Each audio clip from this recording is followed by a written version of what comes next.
নমস্কার সবাইকে। আপনারা কেরম আছেন? তো মশলা কিছু পিসবো না, সব কুটে দেবো। গরম মশলাগুলো সোমবারে দিয়ে দিচ্ছি, পেঁয়াজ কুচানো, দুটো আদা থেতো করে নেবো। আদাটা থেতো হয়ে গেছে, রসুন কটা দিচ্ছি, কতগুলো কাঁচা লঙ্কা দিয়ে দেবো, এটাকে থেতো করে নেবো। হাফ চামচ লবণ, এখন লবণটা দিয়াতে কত সুন্দর পেস্ট হয়ে গেছে। আমি সম্পূর্ণ পেস্টটা দিয়ে দিচ্ছি। পেঁয়াজগুলো ভাজা হয়ে গেছে। মিডিয়াম সাইজে দুটো রসুন, 7-8টা কাঁচা লঙ্কা, আদা আছে 10 গ্রাম, ভালো করে ভেজে নেবো সঙ্গে পেঁয়াজের সঙ্গে। তো সুন্দর ভাজা হয়ে গেছে মশলাগুলো। আমি একে দিয়েছি দুটো টমেটোর কাটা, চামচ লবণ, চামচ হলুদ, ধনের গুঁড়ো 1 চামচ, ঝাল লঙ্কা 1 চামচ, কাশ্মীরি লঙ্কা হাফ চামচ, জিরের গুঁড়ো 1 চামচ।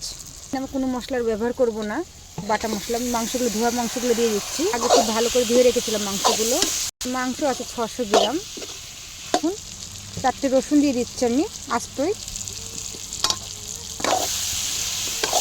দেখুন কত সুন্দর কষানো হয়ে গেছে মাংসটা। এবার দেবো আমি জল ঢেলে। এবারটা জল দিয়ে দিচ্ছি 8 গ্লাস মতন দিয়ে দিয়েছি। ঢাকা দিয়ে দেবো 15 মিনিটের জন্য। দেখুন 15-20 মিনিট হয়ে গেছে, মাংসটা কত সুন্দর হয়েছে। রসুনগুলো দারুণ লাগছে। মশলা কিন্তু আমি কিছু বেশি দিইনি, সব গোটা মশলা।